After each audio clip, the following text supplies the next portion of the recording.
Halo semua, kembali lagi bersama saya Patricia Ho. Saya dari kelas 11 IPA. Dan di video kali ini saya tetap ingin membahas mengenai virus corona. Namun perbedaannya, di video pertama saya membahas mengenai edukasi tentang virus corona. Tapi di video kali ini saya hanya membahas mengenai beberapa pertanyaan yang diberikan oleh guru SBK saya, yaitu Pak Franklin. Oke, langsung mulai aja pembahasan kita di video kali ini.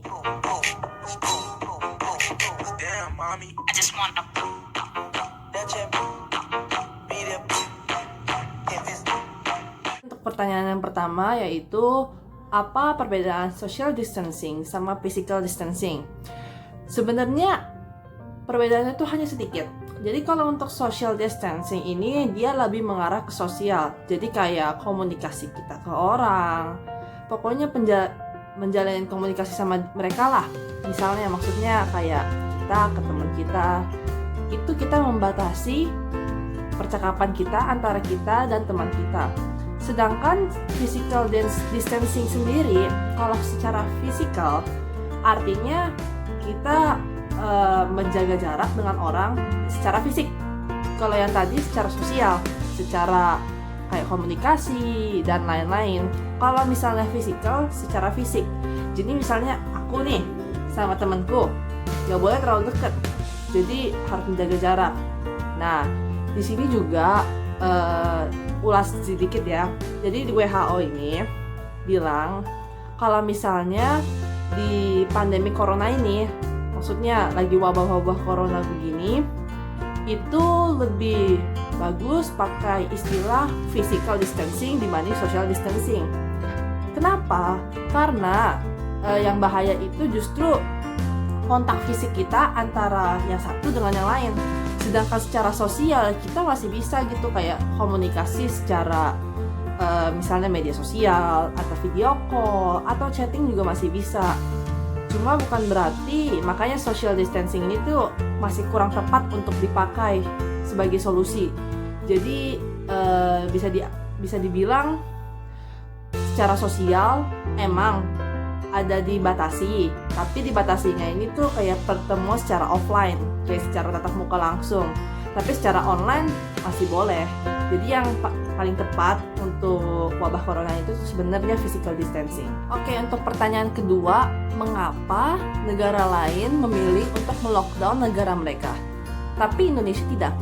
Oke, jadi begini, negara-negara yang melakukan lockdown ini, mereka tuh udah punya kebijakannya tersendiri.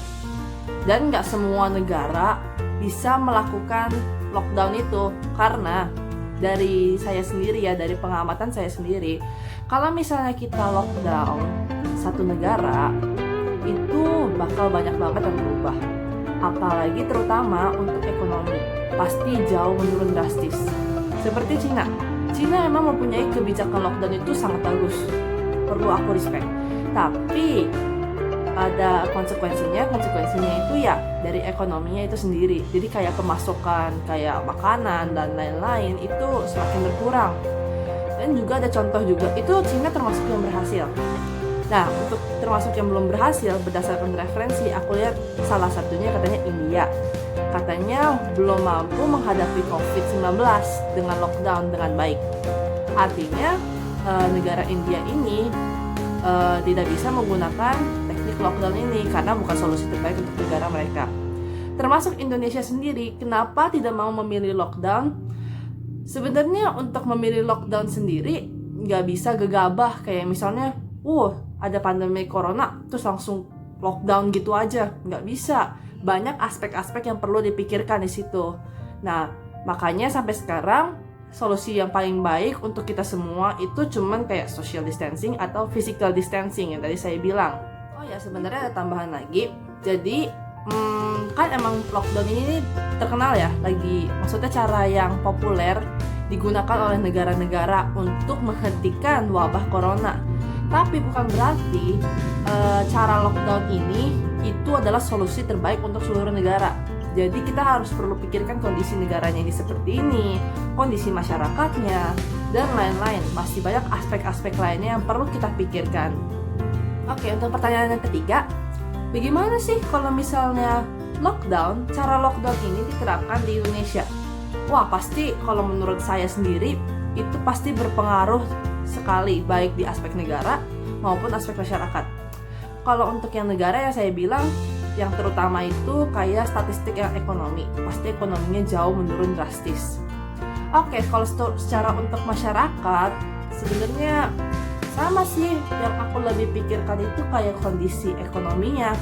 Jadi kayak mereka mau kerja juga susah, mau melakukan apa-apa juga susah. Jadi kalau misalnya mau memberlakukan cara lockdown di Indonesia itu agak sulit karena tidak sesuai dengan kondisi masyarakat dan kondisi negara. Jadi makanya cara yang paling tepat menurut saya masih physical distancing atau social distancing. Terus untuk pertanyaan yang keempat, kenapa Indonesia memakai aturan social distancing? Nah, ini yang tadi saya omongkan. Jadi kalau misalnya kita menerapkan social distancing, itu sebenarnya ada video mengenai kayak grafik gitu, grafik kayak mengenai yang corona gitu. Ini gambarnya. Nah, jadi kalau misalnya kita menerapkan social distancing, ini bagian yang grafik ini kan ini ada pembatasnya nih. Nah, bagian grafik yang ini bisa makin lama makin turun. Kenapa bisa makin turun?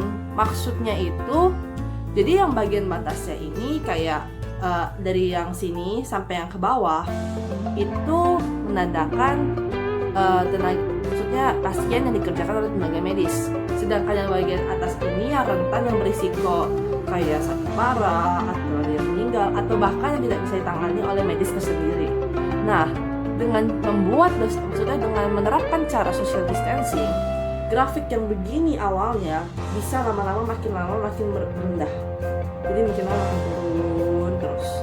Nah, makanya ini untuk mengurangi risiko kematian pada masyarakat yang terkena corona. Jadi begitu. Jadi untuk memperlambat penyebarannya lah setidaknya. 5. Oke. Di dunia pendidikan kita mengalami nih yang namanya peralihan pembelajaran dari offline ke online.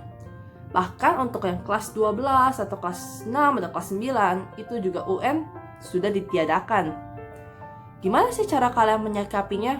Ya, kalau misalnya menurut saya ya, sebagai kelas 11 atau kelas 11 yang mengalami peralihan pembelajaran dari offline ke online, itu jujur aja kurang enak. Karena aku lebih suka kalau belajar itu secara offline. Terus jadi kalau misalnya kita nggak ngerti, itu kita bisa langsung tanya.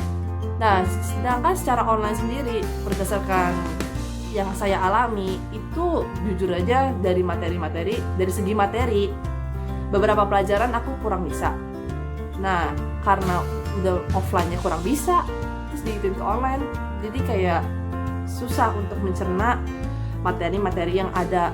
Apalagi ada sebagian juga yang hanya sekedar memberikan tugas dan kita konsep pemahamannya jadi berkurang.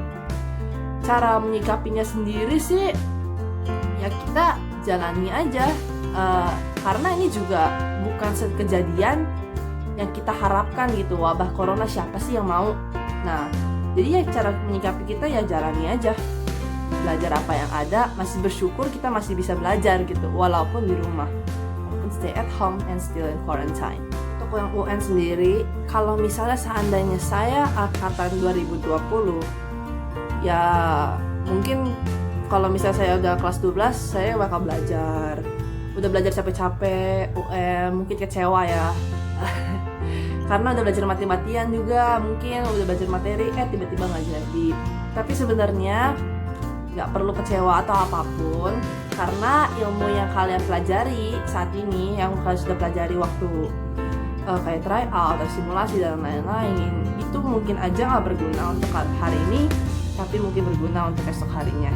Jadi tidak perlu merasa kecewa, karena suatu saat ilmu itu akan berguna. Sistem belajar offline atau online?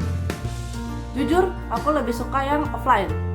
Setelah mengalami yang kayak begini, dulu aku pernah tuh kayak marah, kenapa sih aku nggak homeschooling aja gitu?